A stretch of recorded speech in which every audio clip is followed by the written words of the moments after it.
পৌর জলে পোকা, বালুরঘাটে তৎপর বিধায়ক। তির্যক মন্তব্যে বিঁধলেন শাসককে। পৌরসভার জলে পোকা, আতঙ্ক ছড়ালো বালুরঘাট শহরের নামাবঙ্গী এলাকার ভেস্ট কলোনিতে। 28 এপ্রিল বাসিন্দারা দেখেন সরবরাহকৃত জলের মধ্যেই পোকা ঘুরে বেড়াচ্ছে। জল কিভাবে ব্যবহার করবেন তা নিয়ে চরম সংশয়ে পড়েন এলাকাবাসী। খবর ছড়াতেই বৃহস্পতিবার সকালে ঘটনাস্থলে হাজির হন বালুরঘাটের বিধায়ক অশোক কুমার লাহিড়ী। তিনি স্থানীয় বাসিন্দা রুমকি দত্ত, স্বাগতা ভাদুরীর সঙ্গে কথা বলেন। অভিযোগ, তাদের বাড়ির জলের মধ্যেও পোকা রয়েছে। বিধায়কের কটাক্ষ, জল থেকে মাছ বেরোলে ভালো হতো। পোকা বেরিয়েছে, কেউ বলছে ওটা যোগ, কেউ বলছে না, তা ভগবান জানে। অভিযোগ, পোকাযুক্ত জল পান করার ঝুঁকি নিতে পারছে না মানুষ, বাধ্য হয়ে জল কিনে খেতে হচ্ছে। এক মাসে জলের পেছনে খরচ হচ্ছে 500 টাকারও বেশি। মধ্যবিত্ত পরিবারগুলোর পক্ষে এই খরচ টানা মুশকিল। বিধায়কের প্রশ্ন, শাসক দলের হাতে পৌরসভা, তাহলে এই অবস্থা কেন? ঘটনার পর থেকে ক্ষোভে ফুঁসছেন সাধারণ মানুষ। তাদের পাশে দাঁড়ানোর জন্য বিধায়কের তৎপরতাকে সাধুবাদ জানিয়েছেন অনেকেই।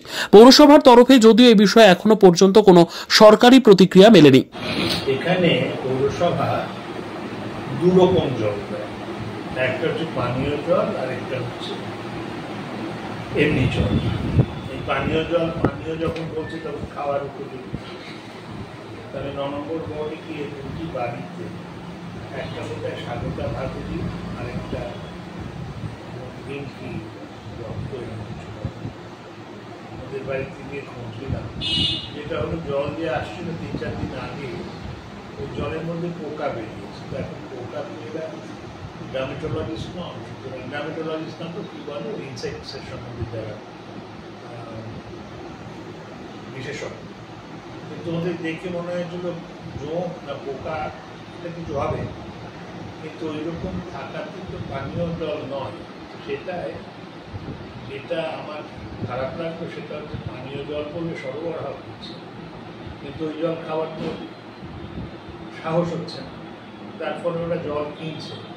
একটা সাধারণ মধ্যবিত্ত পরিবার, তাদের দুদিনে একটি করে ড্রাম লাগে, যেটার দাম 25 টাকা। তো 15টা ড্রাম যদি লাগে মাসে, তার মানে তো হয়ে গেল 15 × 25, তো প্রায় কত হয়? 15 × 25, 14, 15, 75, হ্যাঁ, তো 375 টাকা, 400 টাকা মতো জলে চলে যাচ্ছে।